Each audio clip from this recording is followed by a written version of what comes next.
J'ai peut-être passé des heures à regarder le football. Et dans mes 22 ans d'existence, j'ai vu toutes sortes de joueurs passer. J'ai vu beaucoup de joueurs très bons. Certains joueurs pas très bons. Certains joueurs pas très bonbons. Certains joueurs pas très bonbons. Ok, j'arrête.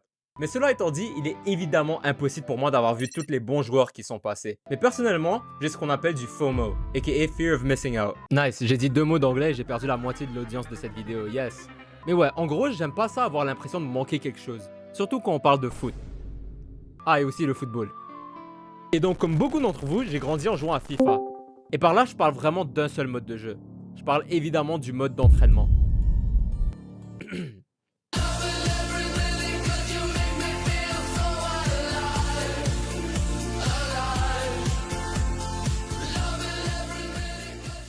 J'ai joué régulièrement à Ultimate Team de FIFA 14 à FIFA 24. Et pour le fils de pute qui va me dire que je suis un hunk, je vais te briser les os. Et la vérité, ce mode de jeu m'a procuré du plaisir, du savoir et un besoin de faire de la thérapie pour le reste de ma vie. D'ailleurs, fun fact, il y a un trou dans mon mur à cause de FIFA. Non, je vais pas élaborer. Et donc pour revenir au sujet de cette vidéo, le mode Ultimate Team m'a permis de me familiariser avec beaucoup de joueurs. Je dirais même que dans mes débuts en tant que fan de football, j'étais vraiment capable de regarder les joueurs que j'aimais juste sur FIFA. C'est qui ces joueurs, tu me demandes? Lance le jingle.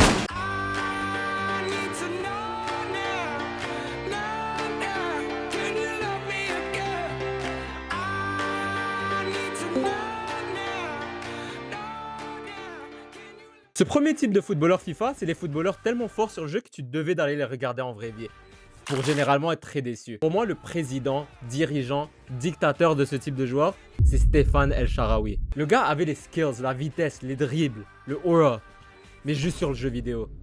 En vraie vie, il jouait vraiment comme son confrère égyptien Salah, moins la chance. Maintenant, question pour un champion. Nomme-moi un highlight de sa carrière en vraie vie. Ah merde, bon c'est vrai qu'il joue à l'AC Milan post-Ibra et Thiago Silva, mais pour l'avoir rendu aussi bon sur FIFA pour aucune raison. En tout cas, shout-out à lui et shout-out à FIFA 14. J'aimais vraiment beaucoup cet homme, mais pour aucune raison. Entendre le mercure, le ciel pique du nez, les éclairs ce sont des fissures, dans un plafond goudronné, encaisser le choc thermique, échange d'amabilité. Ok, Dani Parejo. C'est le joueur qui est 86 sur FIFA depuis 1993 et pourtant, ce gars est tout sauf ça. Si vous l'avez déjà regardé jouer, il est comme sa carte l'indique, juste bon au passe.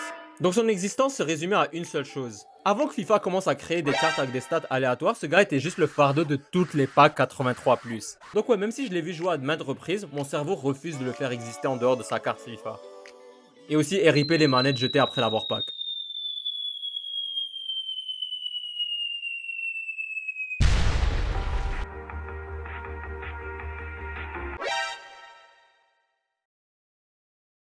Comme vous pouvez le voir, cette vidéo est clairement de la grosse merde. Pourquoi vous regardez encore la vidéo?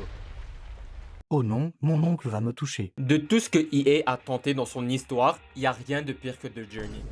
J'ai vu récemment un tweet qui disait que ça leur manque. Mais moi, quand je vois ce fils de pute, je vois des heures de jeu pour une carte 77 sur Ultimate Team. D'ailleurs, rappelez-moi pourquoi il est déjà dans cette vidéo.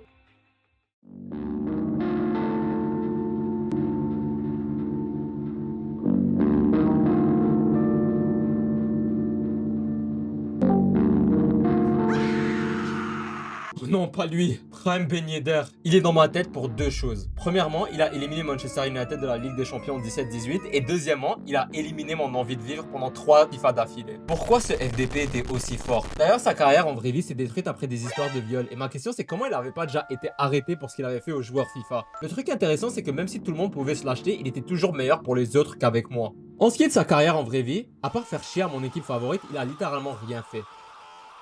Voilà ce fucking Tunisien de merde.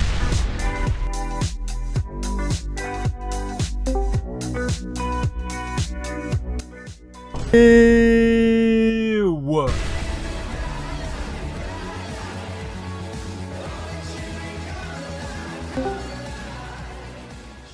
Ok, en tant que fan de Manchester United, j'ai beaucoup de choses à dire sur cet individu. Si vous avez suivi United pour les 10 dernières années, vous savez probablement qu'en termes d'équipe, on a eu beaucoup de troubles avec les latéraux gauches. La raison, c'est que cet homme qui joue encore ici aime beaucoup manger du roi de l'embourgeois et donc se blesse dès qu'on a besoin de lui. J'ai donc souffert énormément pendant des années à cause du manque de joueurs en latéraux gauche. Donc vous aurez pu imaginer ma tête quand Manchester United a signé un latéral gauche à 85 de général sur FIFA. J'arrivais pas à y croire, je pensais enfin être délivré de mon sort. Un latéral gauche qui sait potentiellement centrer la balle Hitler. Cet homme, c'est Hitler.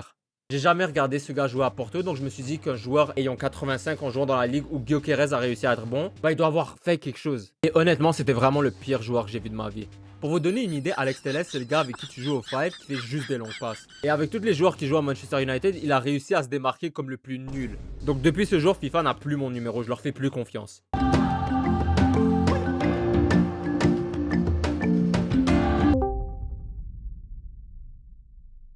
On a vu et revu les memes sur ces trois gars, mais je veux souligner quelque chose. Ces hommes sont tellement impactants qu'ils ont été remis dans un futur FIFA sans être des légendes ou des joueurs actuels. Ils sont aussi les premières cartes FIFA à avoir réellement impacté de vrais transferts. Les gars, pour rappel, Rudy Garcia, il a signé Doumbia et Ibarbo juste à cause de FIFA. J'ai l'impression qu'on passe au-dessus de ça. Il a vraiment voulu améliorer le collectif de son équipe sur FIFA et a demandé de dépenser des millions d'euros pour en arriver. En gros, il a fait un mode carrière FIFA en vraie vie.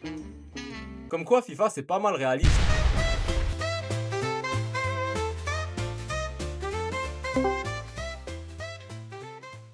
L'addition des légendes sur FIFA a clairement été une bonne chose. Si vous avez joué avant que ce soit facile dans Pack, vous connaissez le plaisir, la joie, l'extase, l'orgasme même de Pack une icône. Par contre, j'ai un léger problème. Pourquoi FIFA ont décidé d'ajouter des légendes avec les stats de joueurs 80? Bierhoff, Valderrama, Deco, qui est la première icône que j'ai pack de ma vie, ou plus récemment Gerd Müller. Genre ok, c'est cool de donner un shout-out aux anciennes légendes, mais soyons honnêtes, Gerd Müller est très clairement en train de se retourner dans sa tombe quand il voit qu'il a la vitesse et les dribbles de Wout Weghorst. Écoutez, j'en conçois qu'il n'était pas vraiment bon à grand chose à part tirer, mais juste faites-lui le plaisir de ne pas le mettre dans le jeu. Bon, je pense qu'il en a pas vraiment quelque chose à foutre vu qu'il est mort.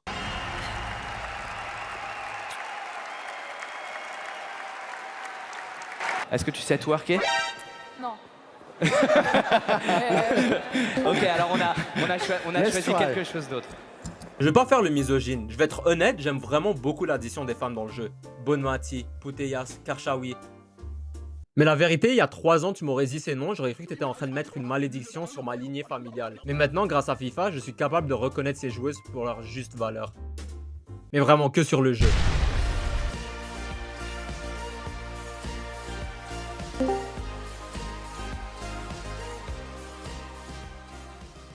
Le dernier joueur que je tenais à mentionner, c'est Toni Kroos.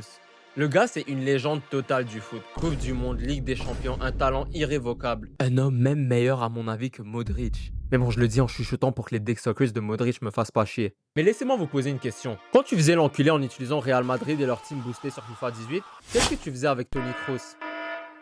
Exactement. Tu mettais littéralement n'importe qui à part lui en milieu. Quitte à mettre le gardien à sa place, tu le ferais. Comment un joueur aussi légendaire pouvait se faire disposer aussi vite? Je vous jure, j'étais prêt à changer complètement de dispositif, même mettre ma mère dans le terrain, juste pour ne pas le voir jouer. Je suis en train de me rendre compte que je lui ai vraiment jamais donné sa chance, juste à cause de son 50 de vitesse. Vraiment, c'est dommage. Putain, c'est quoi cette vidéo de merde? Oh, comment vous êtes encore là?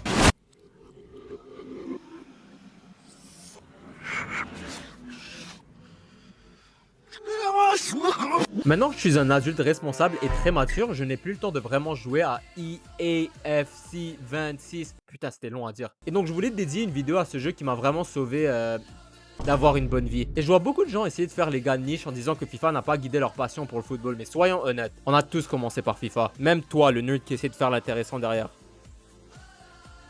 Ok, c'est bon, la vidéo est finie, va-t'en. Pourquoi je suis méchant? Pourquoi j'ai chiant? Je vais pas te caresser, c'est pas moi, hein. Je suis là pour m'ambiancer, tu fais des mecs compliqués. On a juste à s'effacer, on a juste à, hein. T'as juste à bouger ton fessier. Numéro 1, je leur mets une fessée. Elle essaie de me charmer, elle essaie de me changer la vie. De négocier, faut cesser. Le JJ le cessé, pris mon héros, on lui envoie des PC. J'aimais le péno, je leur dis merci.